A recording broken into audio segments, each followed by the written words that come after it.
Are you ready?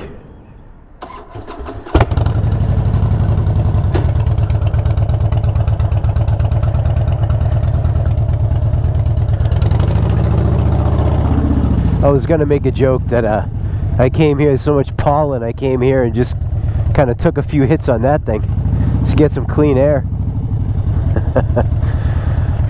Yeah, I'm telling you, there was no joke. People thought I was joking, but we had a pollen storm that was so crazy that it was on the news.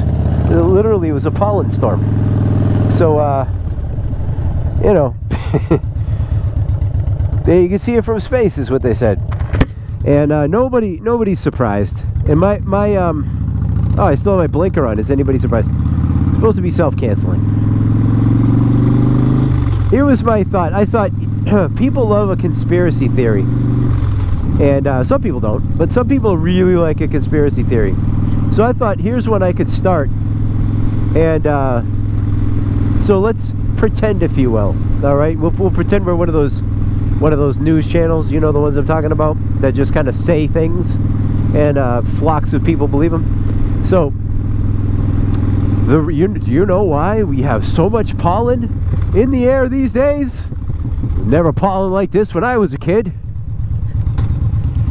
Yeah, cutting down all those trees, right? All these pine trees used to be all close together, living in big clumps.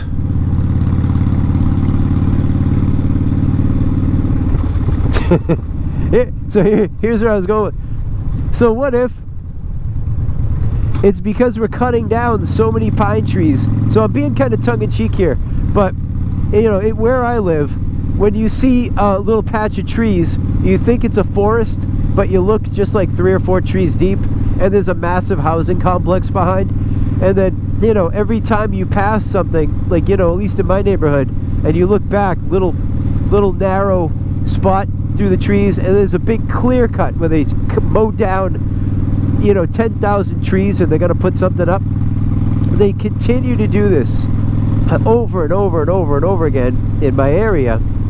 And so my conspiracy thought was that because long, you know, big swaths of forest no longer exist here, this part of Massachusetts, that the pine trees used to be really close together and tons of them, but now so many of them are cut down, they have to send out more pollen just to ensure that the pine trees get pollinated.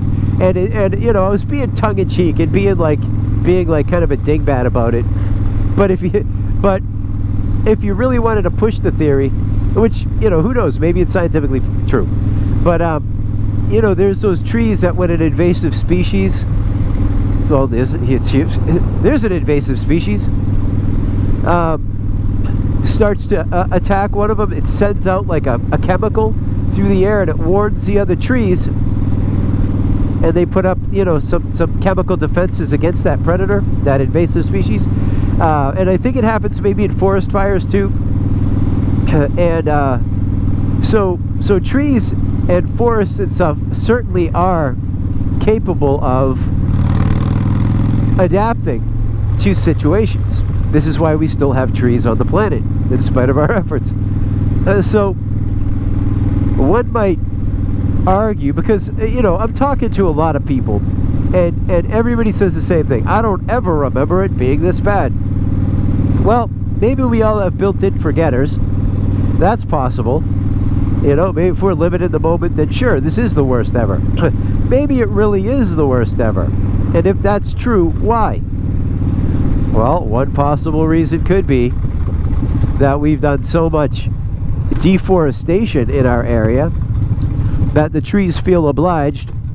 You know, there's those frogs, right? I don't remember what they're called. Freaky frogs. That when, let's say, there's only male frogs around, all of a sudden they can switch. Like, haha, I'm on the other team now.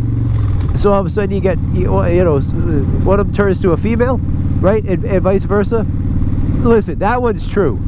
Absolutely, look it up. Well, don't, because anyway, but it's true. So, you know, we got a crazy pollen year, and it is true. The last couple of years have been obnoxiously bad, and so maybe there's something to it. What are you doing? Have a clue. But at any rate, I don't even know why I'm sharing this. I probably won't release this video. That guy had a jaunty little run, huh? That's kind of like if you're... I thought maybe his kilt is too tight or something. I'm not sure. Well, oh, there we go. This is a good shot of the commuter rail. On the other side of all this, this is actually a beautiful part of town. You know, and... but anyway, the other side of this is a parking lot. Probably the worst parking lot in history. And it's really bad. But when the train goes over, it looks like it's going across the top of a building that shouldn't be able to support the weight of a train. It's a really cool effect. So it's not actually going across the top of the building, but it looks enough like it is that it's that it makes for a really cool effect. So anyhow, that's all there is to it. I'm no Bill Nye, but that's my fake news story of the day. Pollen. But on a serious note, I do wish they would stop just mowing down forest after forest here, because it is absolutely absurd at this point. And I don't, listen, honestly, I don't know where everybody's coming from that's moving into all these places, because maybe that's where I want to go. You know what I'm saying? If everybody's leaving, that sounds like the place I want to be. You know, easier said when I was single probably, but yeah, if everybody's leaving in droves, then I have the place to myself. Doesn't sound half bad.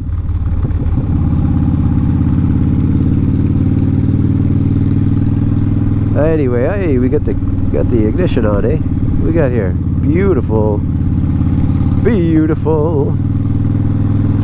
Alright guys, Matt the Greeter.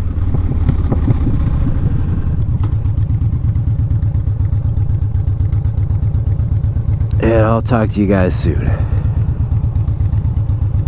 Bye.